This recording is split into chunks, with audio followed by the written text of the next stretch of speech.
Step right up, dummies, and listen to the stupidest sports show on earth with Rodney Newpole and Tim Van Stratton.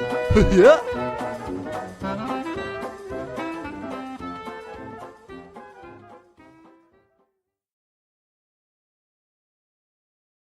Well, hello, dummies, and welcome to episode number 110 of the stupidest sports show on earth. My name, as you all know, is Tim Iggy Van Stratton.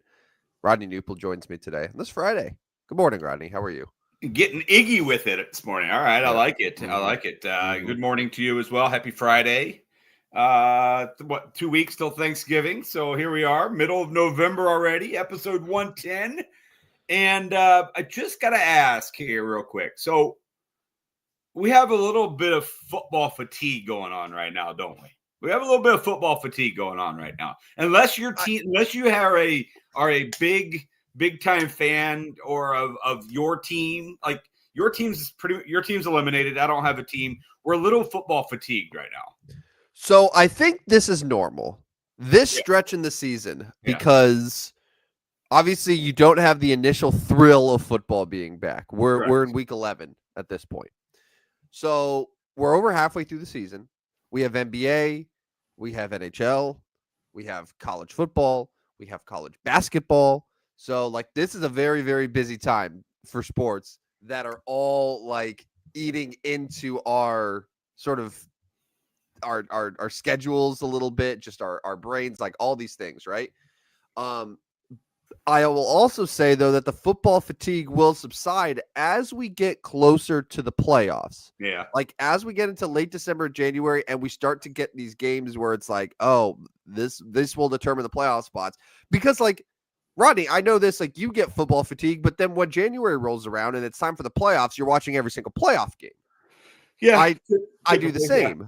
So I think this is just sort of the middle. It's like baseball too. Like there's some people get baseball fatigue, and that's a great way to put it. It's the dog days of summer football version. Yeah, it's sort of what week 11 is right now, and like it's weird because these Thursday night games aren't very good. We had Broncos Raiders last week, and then with Patriots Jets yesterday. Pretty lopsided games. You have people that don't have ESPN at the moment. So missing consecutive Monday night games. So it's a weird time right now, but we'll all collectively get out of it. This will be our third straight Monday night game if we do not get YouTube TV back by Monday night, of course. I think I famously predicted a little bit later in the year, and I think your date is passed, right? Your deadline is passed. I said if they didn't get it by Eagles Packers, then it will be the week of Thanksgiving. But I'm starting to think now that they are going to get it done here within the next couple days or so. They're very, very adamant. Disney had their shareholders meeting or whatever, or earnings meeting. I don't know, corporations, right? They had that yesterday. They have the CEOs of all. Apparently, like they already have all the financials for ESPN worked out, but now the issue is the other Disney-owned networks that YouTube TV is like, I don't want to pay much for that shit. Yeah. So. Cowboys Raiders will be the Monday night game we do miss if that is the case. Oof. Woof.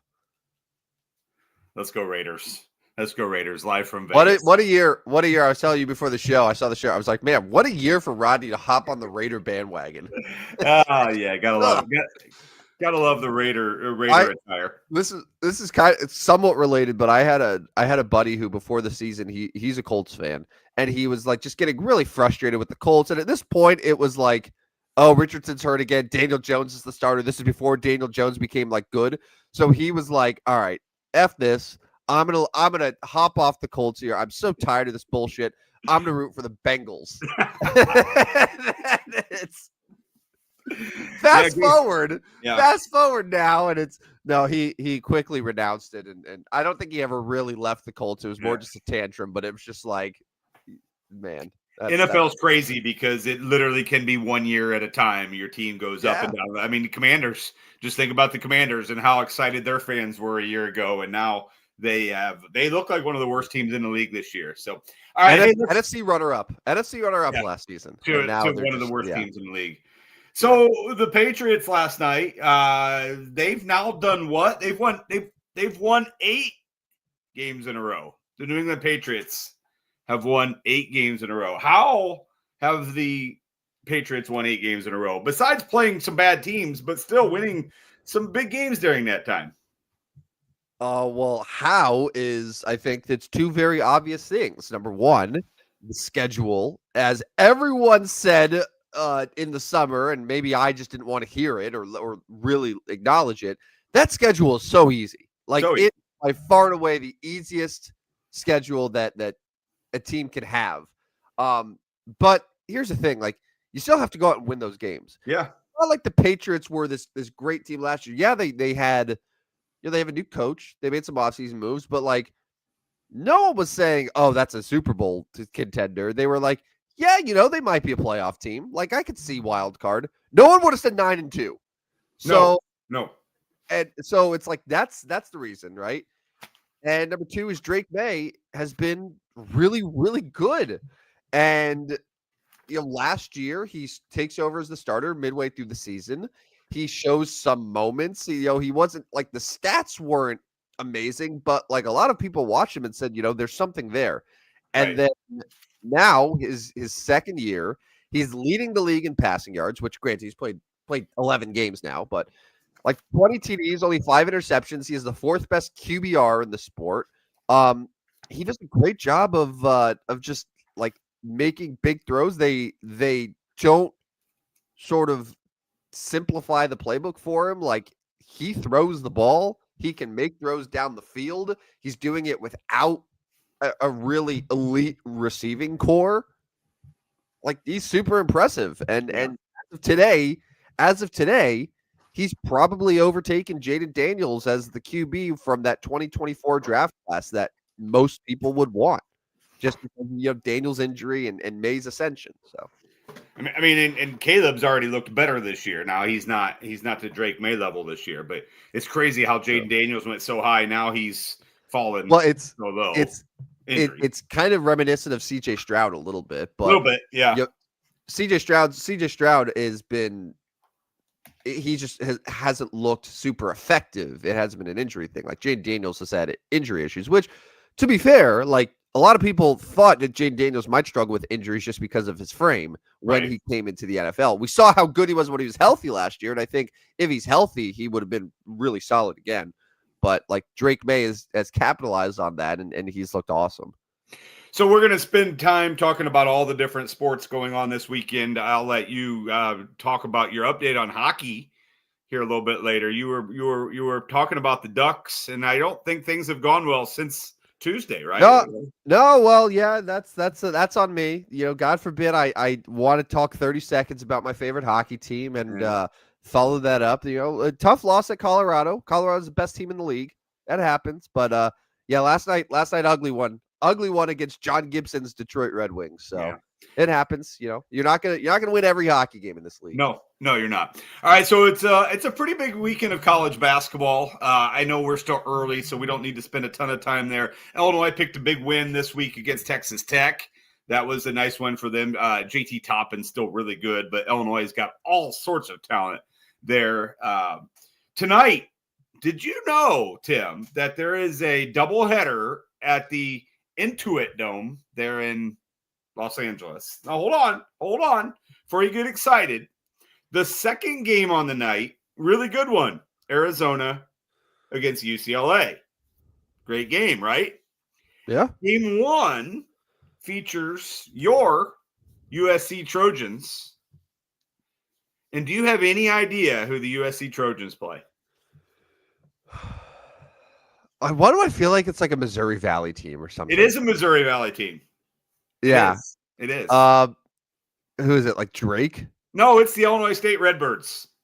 The Is that right? Redbirds in Los Angeles tonight against the USC Trojans. Wow. So you've got UCLA, Arizona, USC, and Illinois State in a 4-team shootout tonight from the Intuit Center. So that game's 6:30. So interesting game there. Obviously, ISU lost their opener. They're 15.5-point underdogs tonight, but they could they could make some noise for the Valley. Valley hasn't got off to a great start. Bradley struggled here early on. Tennessee Martin got them. Apparently this UT Martin team is I mean, they beat UNLV. I guess they're better than people thought. Like, I didn't think much of it going into that matchup, but man, I was impressed by them. Tonight also is Gonzaga at Arizona State. That should be an interesting one since it's at Arizona State. I think the Sun Devils can help that one out. But then tomorrow, BYU UConn, although BYU looks like they're going to be down a guard. They had a little late night mishap last night from one of their guards. Got charged with a DUI or got arrested for a DUI. So it would be interesting to see what that plays out. But they play UConn at the TD Garden tomorrow. So that's a big one as well. Sunday you got Florida and Miami, and then the biggest one Sunday is Houston Auburn. Houston looks really good as the number 1 team. Purdue looks pretty good as the number 2 team. But Auburn, Houston will get together Sunday. So a game or two each day here to kind of keep our interest in college basketball as the college football season starts to wind down. I like that about college basketball. At least you got a game or two that are pretty big. You don't have to have a full card of great games because you can save those for during the week and later in the year. But each day has a game or two to look out for. But it should be a fun weekend of college basketball. That's really exciting for your Redbirds, man. That's pretty cool. When did you find out about that? And did you at all consider like going to LA to see it? Never considered going to LA. But I've cut back on the travel. Too many things going on here. But I mean, so I remember when they scheduled this, and it kind of creeped up on me that it was now. As I was looking ahead at the college basketball weekend earlier this week, I was like, oh, this is the Illinois State USC game. A little surprised. I mean, it's literally like a 16-point spread, which is a lot of points in college basketball. So we'll see. But that's a cool experience for ISU. Like you're going against and USC hasn't been a great basketball school, but it's still a power conference school. It's still the USC Trojans, no matter how you cut it. It's the USC Trojans, it's the UCLA Bruins, and it's Koa Pete and the Arizona Wildcats all in the same building. Like, obviously, there's one program that doesn't belong in that shootout, but I mean, for USC to say, yeah, why don't you come over and play us in this kind of marquee event? That's kind of cool. So hopefully the Valley can at least represent tonight. Yeah, that's a good get. That's a good get on the schedule too. Like even if USC isn't a total powerhouse program, like that's a huge resume builder, and from being a power conference team at home. Yeah, that would. If you're the Missouri Valley favorite, which the Redbirds somehow were, I'm not really believing that they're going to win the league or should win the league. But yeah, that's a good game for you to play, because if you do find a way to win that game, it's like, oh, the Valley beat a Big Ten USC. If you lose the game, it's not that big a deal anyway, because we know those two schools got to go like 31-2 to even be considered for a NCAA tournament. So like, okay, you lost a game. Okay, not that big a deal. It still comes down to you have to win the Missouri Valley Conference tournament regardless. So anyways, all right, so that's college basketball. Tonight is NBA Cup Friday. Biggest games of the night. I know you love that Miami Heat team. They're at the Garden tonight to take on it's a great game. New York Knicks. 5.5-point spread there. I'll just run down the games and then you can kind of break down which ones you like most. I'm interested in Charlotte, Milwaukee. Because you would be because of Cousin Con. He's up here somewhere. There he is, right there. There he is. Yeah. Whoa, nice. Yeah. You got to move that over so we can see it in the background of your camera here. There we go. We'll get that for next show. Your Lakers are in New Orleans. Pelicans stink, but Lakers haven't been as good on the road here recently. Clippers at Mavericks. I find it interesting because we keep wondering if the Mavericks will ever turn anything around, but it doesn't appear that's going to be anytime soon. And then tonight it is the Warriors Spurs. Anytime the Spurs are in action, kind of must watch with Wemby. So what do you like most? Is Heat Knicks your favorite NBA game of the NBA Cup Friday? Yes. Heat Knicks, I love. That is a Prime Video game. It is followed immediately by Warriors Spurs, which is probably the second best game. I'm with you. Hornets Bucks, I think, just from a fantasy perspective, could be really exciting. Is LaMelo out? LaMelo is a game probable now, so it looks like he might be playing. Okay. Yeah. So probably get Giannis and LaMelo in that game. So that will make it very interesting. Yeah, like honestly, the only other game that I'm looking at and saying like, oh, that's a game that I would be very interested in is Sixers Pistons. Okay. Like the 10-2 Detroit Pistons, Yeah. who are leading the Eastern Conference right now, are going to face a Sixers team that started off great, kind of slowed down a little bit. Doesn't have Joel Embiid tonight, but Maxey and Edgecombe and like all these other guys, like it should be interesting. I did see that that Detroit though has some injuries.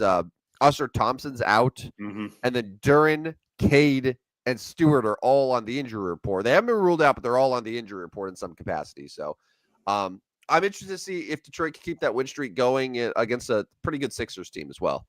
Yeah, no, it's some good NBA Cup games, and the NBA is just shy of a month old. Been some good basketball here. We're sixth of the way through the season or whatever it is. Been some good basketball. I wanted to play and I wanted to play a quick game with you. We do this every once in a while. We did this during the Major League Baseball season, where without you looking, some of these are going to be easy. Yeah. Some of them are not. Maybe. Some of them will be easy. Some of them will not. Now I'll start right away with saying, my list is only those that qualify. So you've got to play the whatever amount of games it is. Basically, I'm going to tell you right now, Luka's not leading the league in scoring in my game. So you have to qualify, which means, I don't know, what is it? Typically like 75% of the games or something.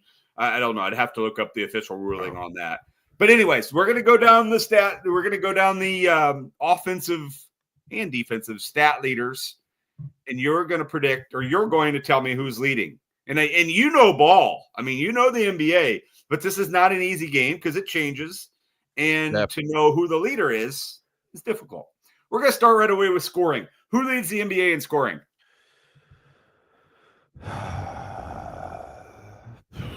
So there's a couple guys that come to mind. Like obviously, I think Maxey's really high, but I don't think he's leading in scoring. I will say Giannis is the leader in scoring. Giannis is the leader in scoring. Giannis is scoring 33.4 points per game. SGA is second at 32.5. And Tyrese Maxey is third at 32.1. So you've got that one right.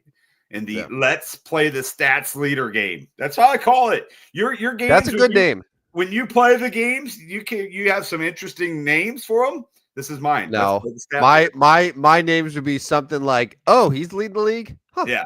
No, who knew? Who knew? Except for we knew it. We do know a lot of these because these are some pretty big names. All right, let's move to rebounds. It's probably going to be a 2 for 2 here. I think you're going to be able to get this one right.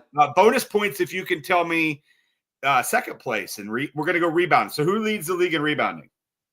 All right, I feel like it's Jokic that's leading in rebounds. It is. You're 2 for 2. A bonus point if you can get second in rebounds. It's not Wemby, is it? It is Wemby. It is. You asked, so I'll tell you. It's Wemby. Barely behind Jokic. Jokic is at 13.1. Wemby is at 13.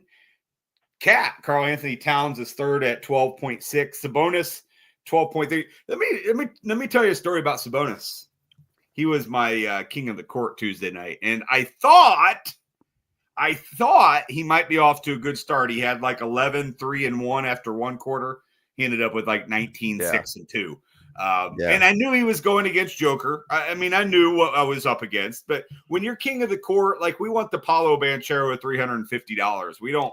I didn't want the Joker, whatever he ended up winning. Didn't win, but I do. I love that promotion, by the way. Is the king of the court, is it daily or is it just once a week? Just Tuesdays. Oh, okay. Because I was going to say, like, Jalen Johnson last night would have been an easy king of the court. He was like 33, 18, and 50, like something ridiculous. No, but Tuesdays are fun. You look forward to the king of the court, and they've done a nice job. They put a leaderboard together. It's up to date, who's winning and how much. And this year they know right away. They know, like, before the games start, they know how much they're going to pay out. Or at least a little bit into it. Once the official time is gone, I'm sure they got an algorithm and they've got calculations, and boom. So you would know how much you were winning. if your player moves to first place. So if somehow Sabonis would have eventually moved to first, it would have told me how much that payout would have been. But anyways, he didn't. All right, so it's you, Joker, Wemby, Towns, Sabonis, and Jalen Duran is fifth in rebounding. All right, let's move to assists. Who leads the NBA in assists? You're 2 for 2 so far. I don't know why, but I'm gonna guess Jokic again. It is. You're 3 for 3. Joker, 10.9 assists per game. Can you name any of the other top 5? Hold on, real quick on Jokic. You know what I learned yesterday, and maybe we could confirm this. Do you know what Jokic is shooting on 2-pointers this year? I'm gonna guess it's like 65%. It's close. It's 78%. He's shooting like 42 or 43% from beyond the arc, and about 78% from 2. Now, compare that, like DeAndre Jordan, when those years that he was leading the league in field goal percentage, where DeAndre Jordan, all of his shots were within about a foot from the basket. Yeah, he was like 72%.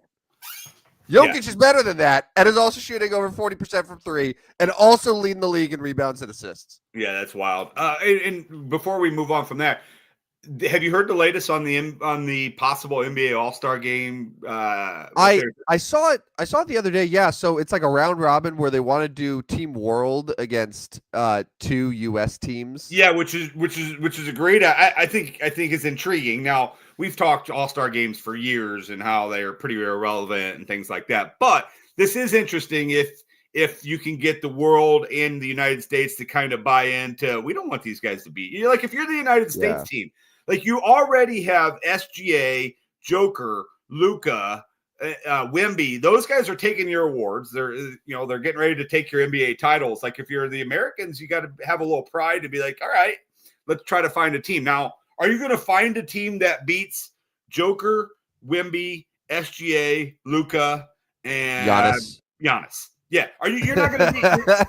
That's 5. Now, what bench are Rodney, you very well could have just named the 5 best players in the NBA now. Now, I don't know what kind of bench they could have. Doesn't matter. It doesn't matter. I don't think. I mean, it doesn't matter. I think those starters are too good for that. Like, yeah. I mean, I don't.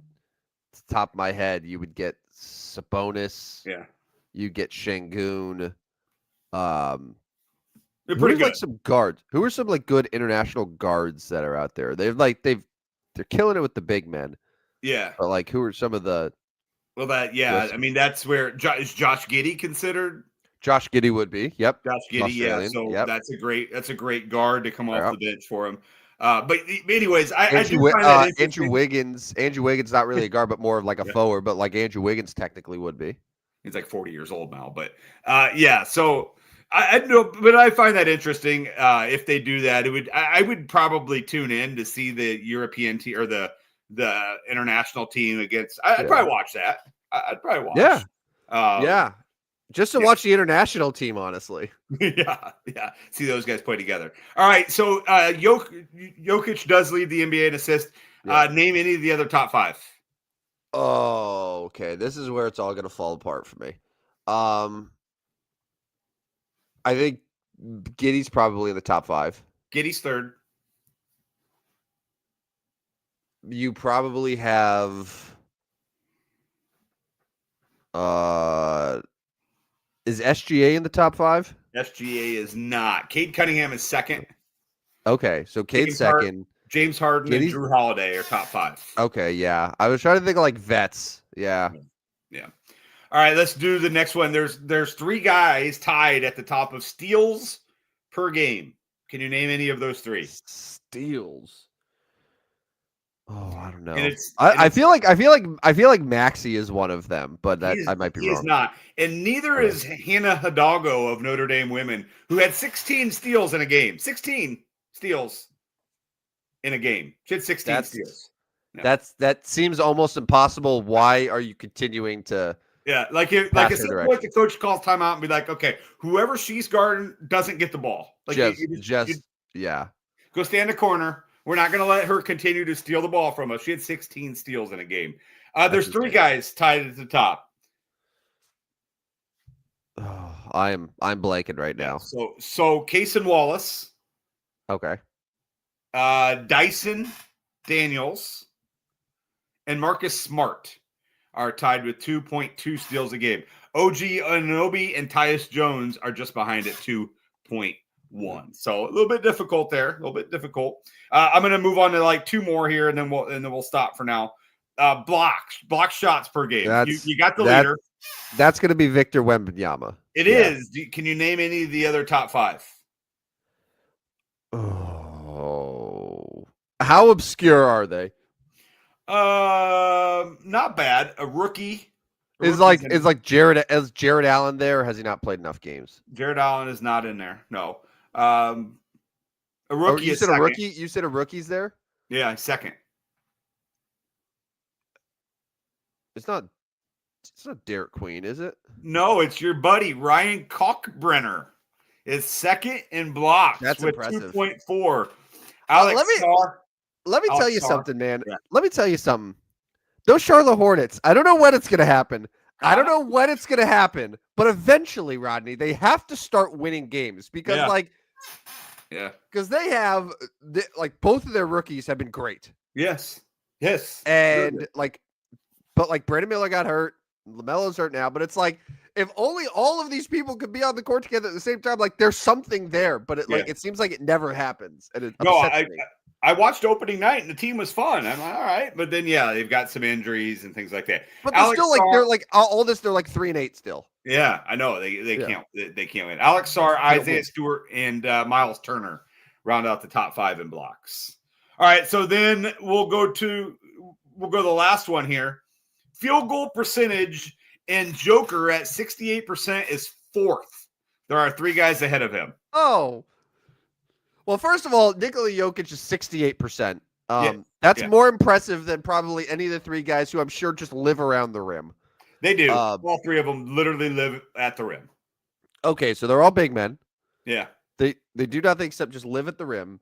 I mean, God, it's probably like Jackson Hayes is one of them.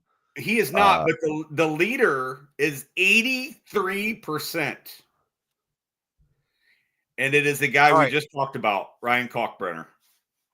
83%. 83%. All right. Rodney, what are his rookie of the year odds? That's a great question. Rudy Gobert and Isaiah Hartenstein are second and third above Joker in that one. Yeah, Rudy makes it. I gotta say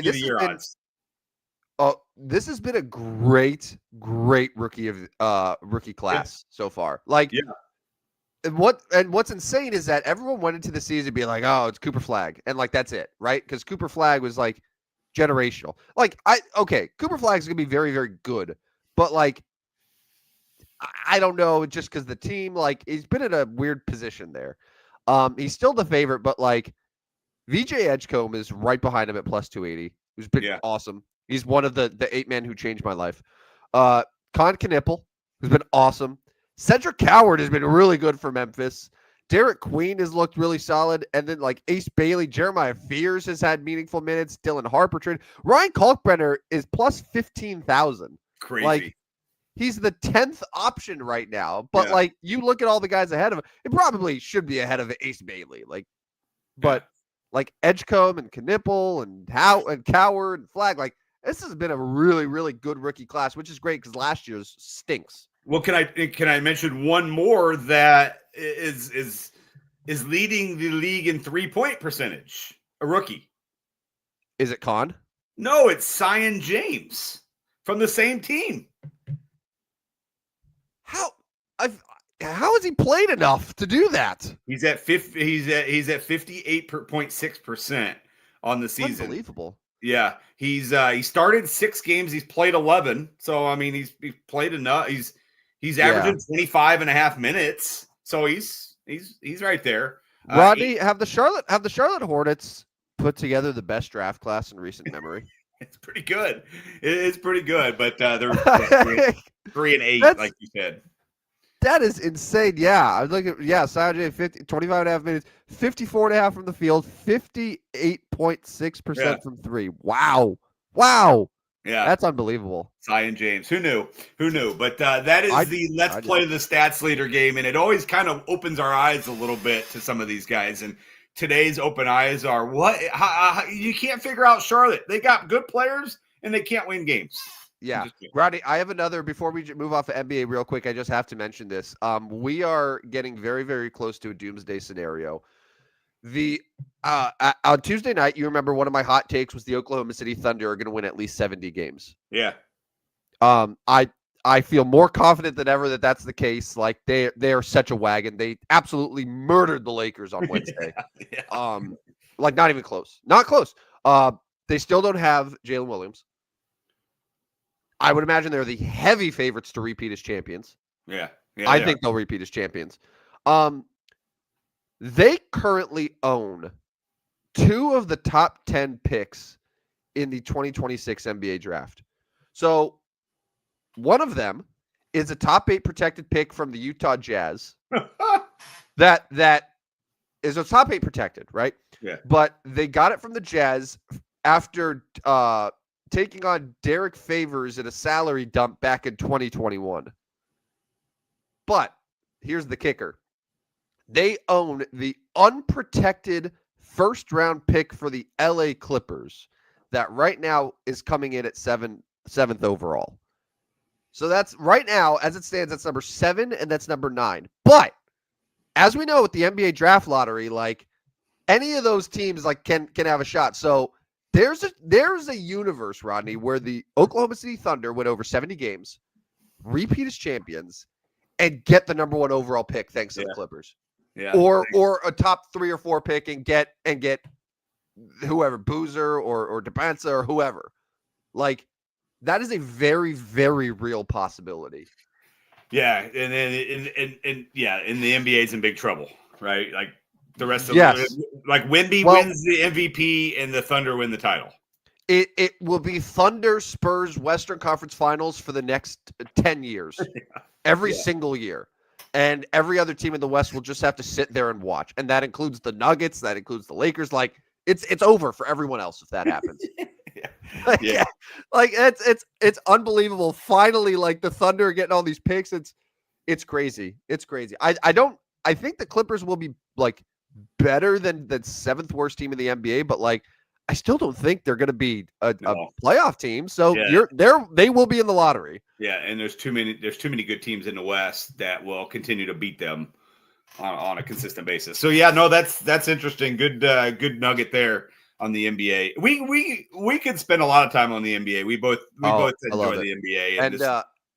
And update here, the New Orleans Pelicans pick is 4th overall. That of course belongs to the Atlanta Hawks, unprotected. So the Hawks, where are the Hawks record? They're currently in a play-in spot. Yeah, of course. That's where they live. Yeah, that's where they live, right? So, so like the Atlanta Hawks, who have pretty decent, core that they're building, they could have a top 4 pick. So like Atlanta, OKC are 2 teams that could be in the playoffs that could end up with top 3 picks this year. Yeah, and like obviously Atlanta, it's like that's fine if they have it. I'm not going to lose sleep. But like OKC, the fact that they could have a top 3 or 4 pick and another pick in the top 10 is crazy. Yeah. So Atlanta has the 4th best record in the East at 8-5. They're off to a decent start. Just ahead of Miami, Milwaukee, and Toronto 7-5 somehow.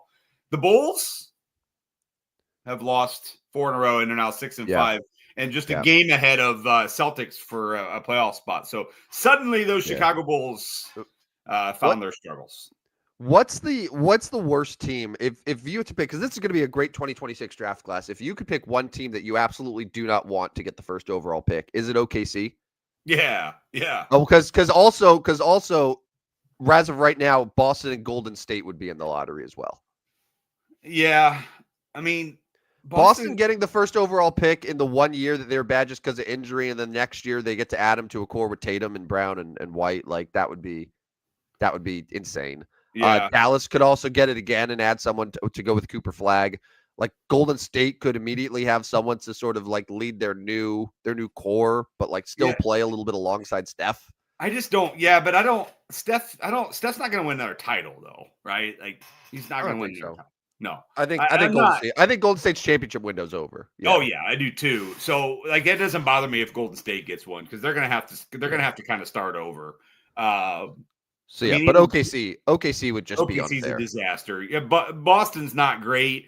Although I'll have questions when Tatum does return, right? Like I don't know how healthy is he going to be, and are they still a championship team? Anyways, all right, let's move on. We're going to move on to college football because I do want to talk about the Week 12 slate. We are in Week 12 already, pretty much coming down to the end of the college football season. There's 2 games tonight: Clemson at Louisville, Minnesota at Oregon. Biggest games of the weekend. Notre Dame is at Pittsburgh.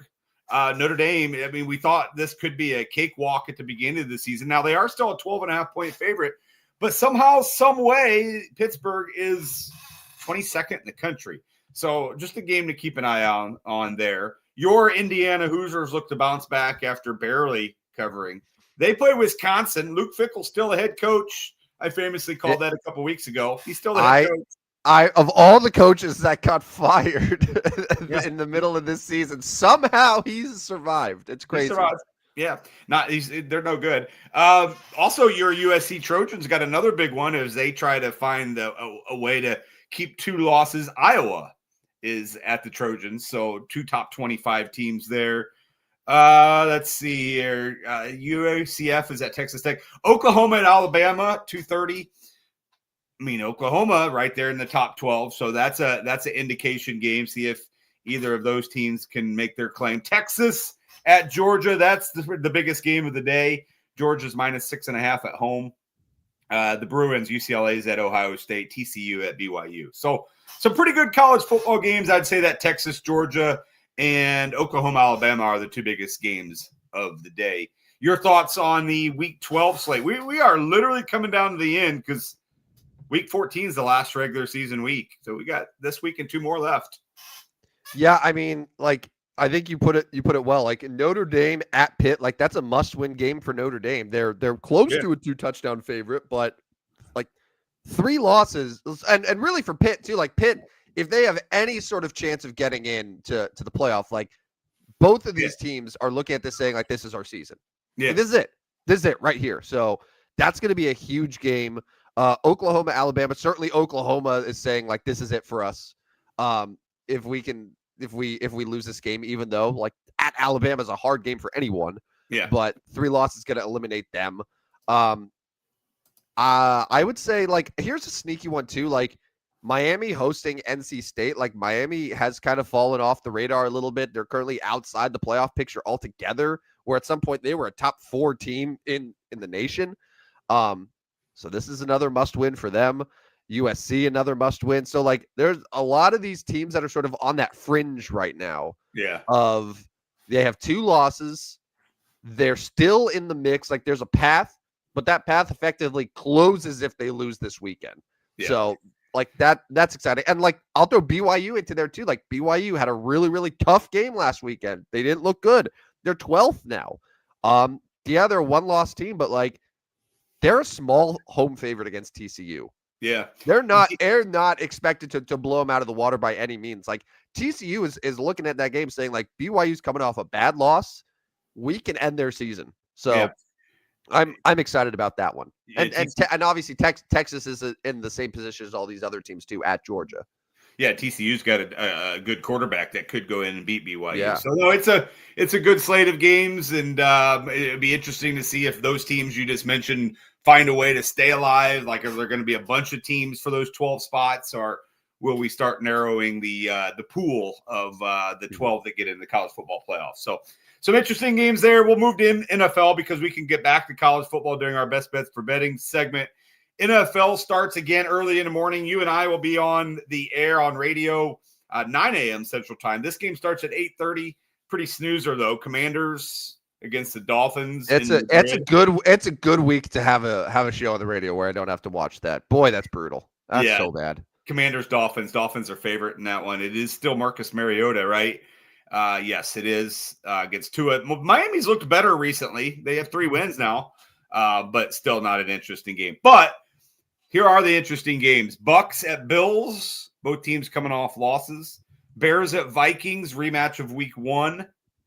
Bengals at Steelers, only because like Cincinnati feels like maybe if they could find a way to win this one, they would still have a chance with Joe Burrow coming back. And then the 3:00 hours, probably two of the two best games, I would say. Seahawks at Rams, really good game there. Both those teams have been red hot.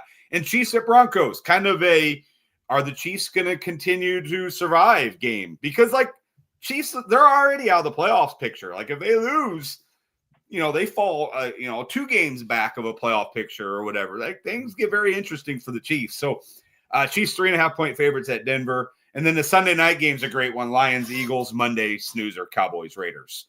Initial thoughts on NFL Week 11? Yeah, definitely some good standout games. Bucks Bills is a really good game. Like it was a tough game for the Bucks last weekend against New England. Like home loss, you want to bounce back, but like so do the Bills.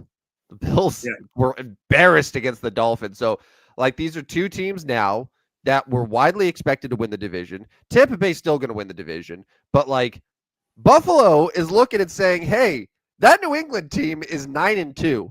If we lose this game, we're 3 games back in the East with, I don't know, however many games to go. 5, like 6, maybe 6 and 10. So they have 7 games left, right? So like 3 games to play or 7 games left to play. You're 3 back. New England's got a last place schedule.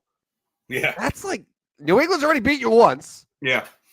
So, like, this is massive for Buffalo to win this game. Like, forget about covering and all that stuff. Like, just win. Just win. Doesn't matter how ugly it is. Like, it is a must-win for Buffalo. But, yeah, I think that game, Bears-Vikings, like, the Bears are 6-3 right now. They're currently in second place in the tied for Detroit? Tied with Detroit?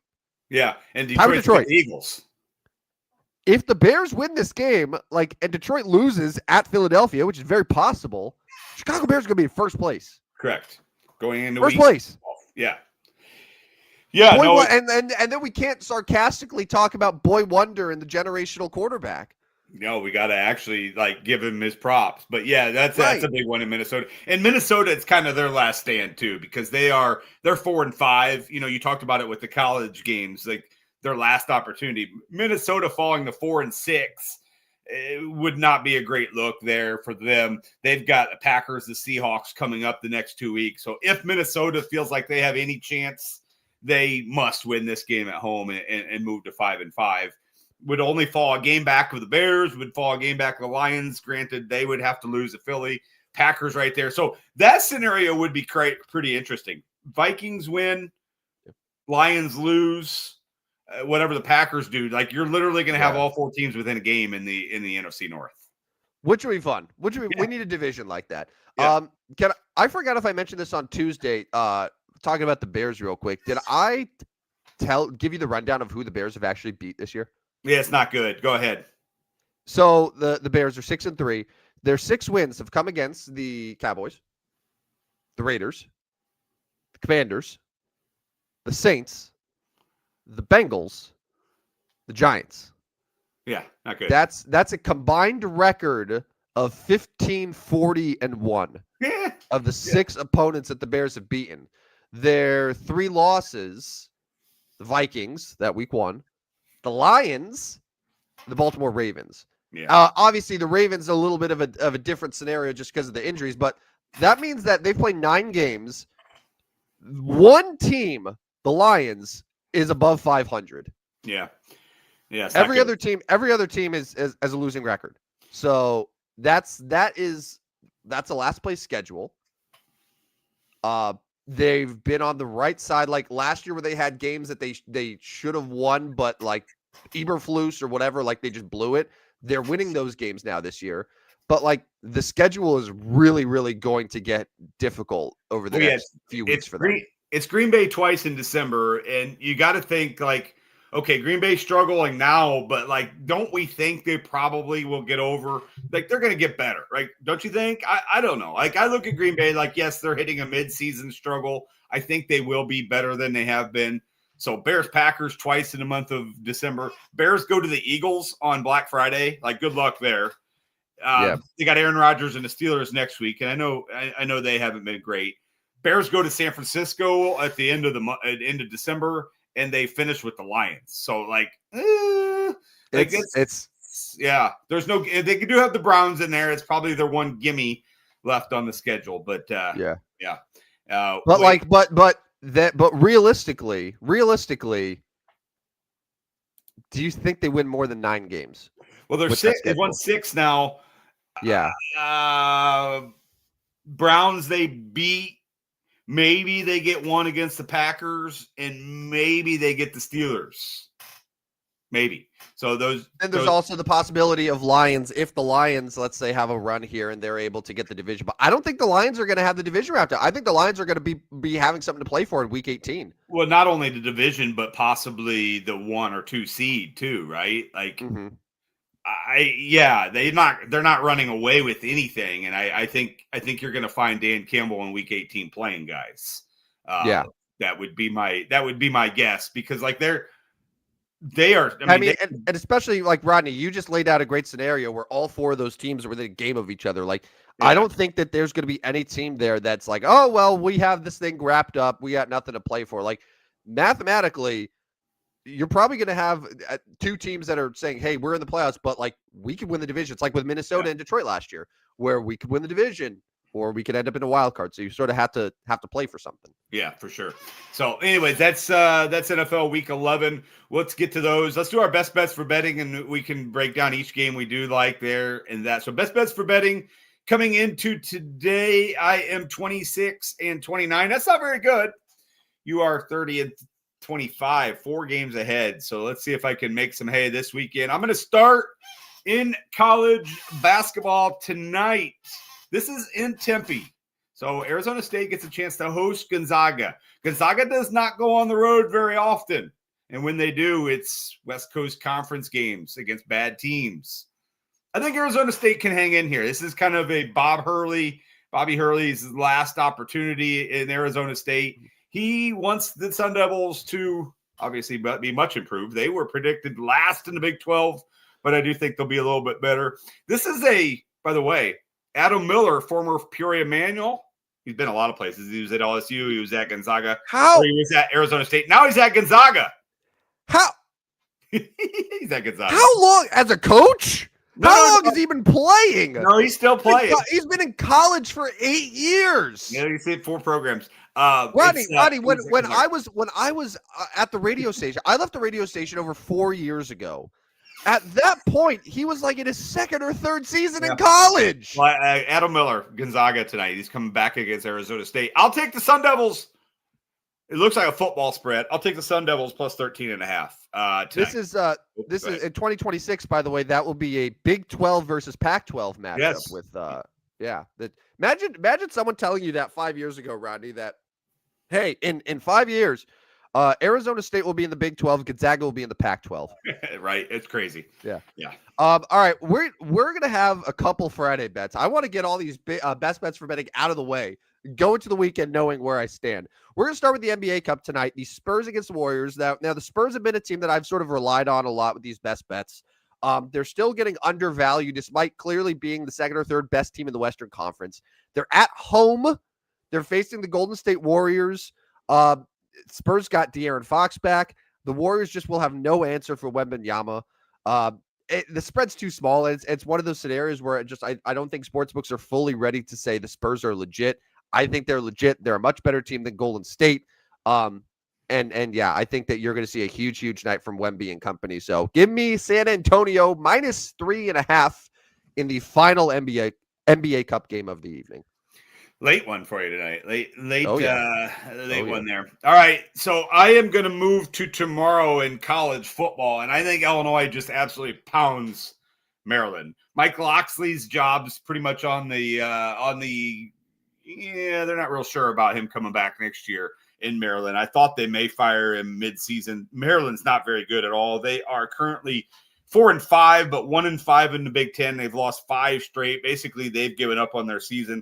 They've got Michigan and Michigan State left. I'm not sure they get to a bowl game because they still got to win 2 more. Their only win in the Big Ten was against Wisconsin, and we know what I feel about Wisconsin. I think Illinois runs over Maryland in this one at home in Champaign. I'll take another big spread. I'll take the Illini minus 15.5.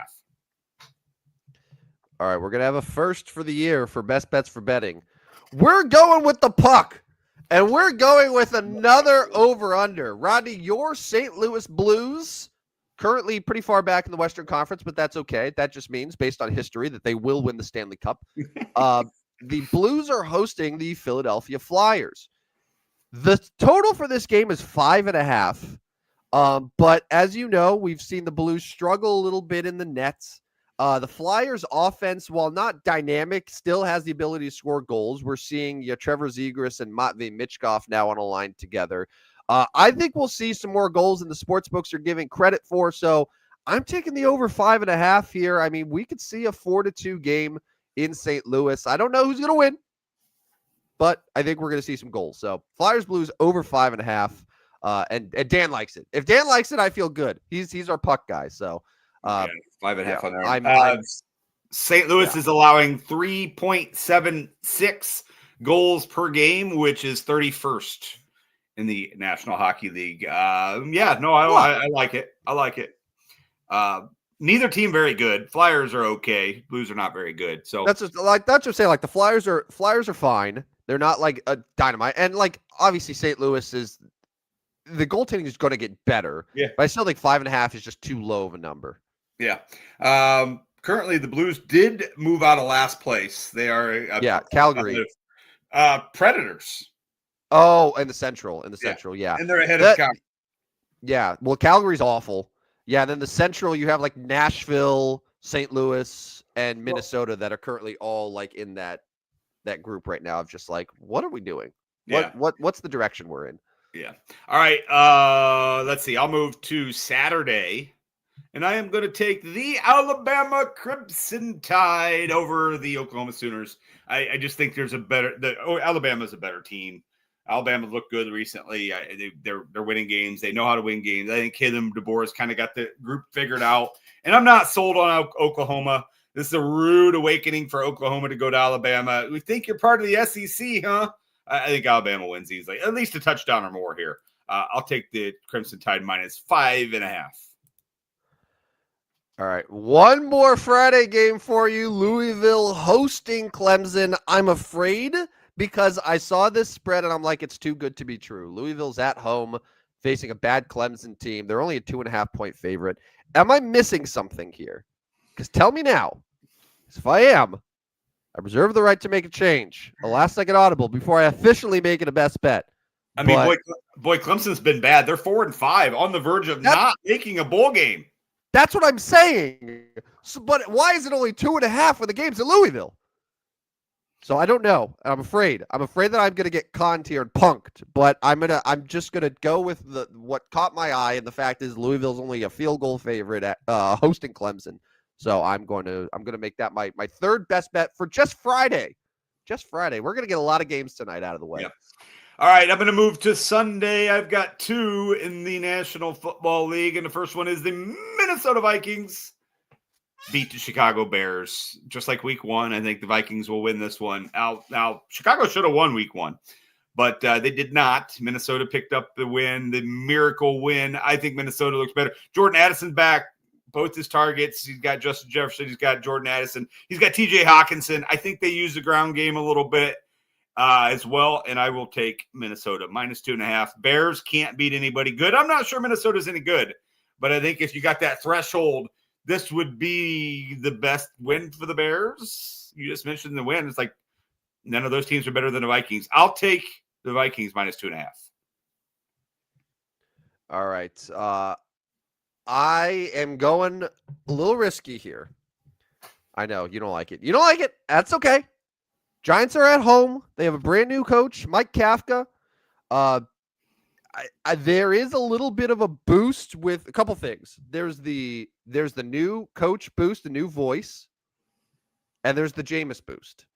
And I think Jameis can get the Giants within a touchdown. Even though, and the one thing I was thinking about is Green Bay's defensive coordinator, Jeff Hafley, is a very strong candidate for the Giants job. Former Boston College coach, Montclair, New Jersey native. And already is being asked about it. And this is his chance to sort of put on a display of the dominant Green Bay defense. But I still think that I could see both sides being lower scoring here. Like, because the problem with Green Bay hasn't been the defense, it's been the offense. So I think we'll see a closer game than many expect at MetLife. And I'm going to take the Giants plus 7.5 in Mike Kafka's debut as to why he should be the Giants head coach. Why is the process play a quarterback, Jameis Winston, against the defense of the other team? Like, I know he throws interceptions, but does that process work? Like for fantasy? That's all I want to ask is, does that process actually work, or is that a process that you want it to work? I can't speak on behalf of our nerd friends that have done that, but okay, so if Jameis Winston throws 3 interceptions, each interception's what, -6 points, right?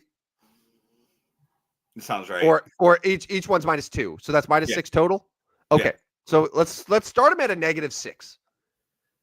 Does he make up for it if he throws for 420 yards and 3 touchdowns? Yeah, but is he gonna throw? So 420, 425. So that's putting him at 12, 13ish points. Then another 3 touchdowns. That's 4 points for each. So that's 24 there. Plus, like, if there's a bonus for a 40+ yard touchdown. So that will still put him at 20+ points for even if he has 3 interceptions. Who the hell is he going to throw 425 yards to? Has it mattered? Has it mattered with him? Well, I mean, it's Slayton, it's Wandale, it's Theo Johnson. I mean, maybe Jalen Hyatt will finally do something. I don't know. I mean, that's a good point, Roddy. I won't do it, but I'm explaining what the process is for the nerds who are doing it. I'll be a huckleberry for a cheap quarterback, right? Like, I know, especially a Giants quarterback, right? Like, I'll probably have a lineup, but like but I don't think I'm playing the Packers defense on the other side. Anyways, all right, that's another. So we can talk about that Sunday morning. Baltimore Ravens -7.5 over Cleveland Browns. Ravens are back. I'm taking a Ravens. I was about to type this until I saw that you already had it in there. Yeah, Ravens are back. They'll roll. All right. This is one of the better games of the weekend. Chiefs Broncos at Denver. It's risky, but I'm still not in love with what I'm seeing from the Denver Broncos. While they are coming off a mini bye, the Chiefs are coming off a full bye. So yes, this is the Andy Reid coming off a bye week. Kansas City's looked much better, and I think that they will humble the Denver Broncos, who are getting a little lucky with some of these wins. If I'm being honest, like, the Broncos are not as dominant of a team that their record indicates. So I'm taking the Chiefs -3.5 on the road. So that's it for my best bets for betting. Okay. Once again, you are 30-25. I am 26-29. 4 games ahead. Damn right, Roddy. Yeah. All right. Mount Rushmore of 10. We are at 110. We did not do 10 the first time around. So it's gonna be loaded, and we're really gonna have to strongly consider some things, because a sport that we normally totally ignore on this show is maybe responsible for the most famous number 10s internationally, period, where soccer has number 10s. It is a legendary soccer number where, as we discussed on Tuesday, Lionel Messi, Pele, Diego Maradona, Ronaldinho, and Zinedine Zidane have all worn number 10. Arguably, 5 of the top 15 players of all time in the world's most famous sport. So I would say right now we have to include Lionel Messi. Yeah. And then if we look at other sports, I know hockey guy Dan texted me after Tuesday night just to give me a little bit of rundown of the hockey players that have worn number 10. And there's been quite a few. Obviously, my guy Corey Perry, longtime Anaheim Duck, wore number 10. Marian Gaborik, Guy Lafleur, Patrick Sharp. Here's one that I think should be of interest to you. Pavel Bure was number 10. Yeah, Pavel Bure was an excellent player. The Russian Rocket, right? Yeah. So that's definitely someone to consider. NBA has had some good number 10s like Walt Frazier, DeMar DeRozan, Steve Nash wore it briefly. I would probably say NBA's got the weakest batch, though, of number 10s here. Chipper Jones in Baseball. Major League Baseball. I know that one. Yeah, baseball, Chipper Jones, Lefty Grove, Ron Santo, Andre Dawson, probably the best players. I would say Chipper Jones would be my pick from baseball. Yeah. And then NFL, there's Fran Tarkenton, there's Tyreek Hill, there's DeAndre Hopkins, but there is no universe where I will not include Eli Manning on the Mount Rushmore of the greatest number 10s in sports history. 2-time Super Bowl champion. Once a giant, always a giant. Forever a giant. So Eli Manning is my flag plant. He's on the Rushmore, and we can debate the rest. So it's would we go Messi? Messi, I would say Messi. Messi, Chipper Jones, and Eli Manning. Are we good with those three? I'm very good with those three, and then we could debate the fourth, and it honestly might have to be another soccer person, or we go Pavel Bure. I mean, we don't include hockey very often, and Pavel Bure was one of my favorites as a young kid. I had one of his rookie cards. Yeah. And I hate to leave like Walt Frazier out, but I think in the NBA we just leave 10 out and say you get better NBA. You got to have better 10s. Yeah. I mean, DeMar DeRozan's a good player, but so I could do that. I could do that. Messi, Chipper Jones, Pavel Bure, and Eli Manning. I'm good with it. Yeah. I'm very good with that. I'm good with that. Like I said, we could have done just soccer for this. Yeah. To all of our international listeners, and they would appreciate it. But just know this is our Rushmore. And it gives us international players on each side with Messi and Bure, and then two really, really, really, really white guys right in the middle. All we have to do, Rodney, is just like when we post the videos of this, tag all of those soccer players or just put them in the description and just like to get clicks. Like it's like this is what I discovered back in the radio days. Like whenever our radio station would tweet about BTS, like the K-pop group, we would just get swarmed with hundreds and hundreds and hundreds of like these K-pop fans that would just like all come in and follow. That's why the Kiss Peoria Twitter account has like over 30,000 followers, because they're all like BTS fans, just because we would tweet it. So like if we do that, but just tweet like Messi, Maradona, Ronaldinho, just like over and over, I think that our follower count will be in the thousands by the time we do the show next week. Well, we're having a meeting coming up soon. Yeah, a strategic stupidest sports show on earth meeting, our first of the year, by the way. Is it a write-off since it's a business meeting? That's month? Right. That's a good question. That's a good question. I'll check with our tax advisor. But anyways, let's get out of here. It's been over an hour. Got things to do on this Friday, a lovely Friday. And make sure you follow us on Twitter, not X, at Stupid Sports Show. Click that little thing up there in the top corner, the scan code. Scan code. Is that right? Yeah, scan code. It's a QR code. It's a QR code. There you go. That's scan it, and it will take you to the Substack that Rodney puts picks on every single day, betting picks. Sign up for it. Just scan the code. It's right there. It's literally right there. We've made it so easy for you. If you don't do it, then you're insane. 56, 57, 58. What is Dan talking about? He's counting us down. What is he counting us down to? 57, 57. I got nothing. It's not 6. It's not 6-7. I know that. Oh, is he? Oh, I don't know if he was. If it's maybe our follower count or something.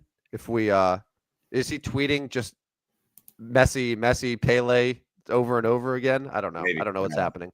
All right, let's get out of here. Enjoy your Friday. All right, you as well, my friend. He's Rodney Newple. I'm Tim Iggy Van Stratton. We'll be back Tuesday night to recap everything that happened over the weekend and then some.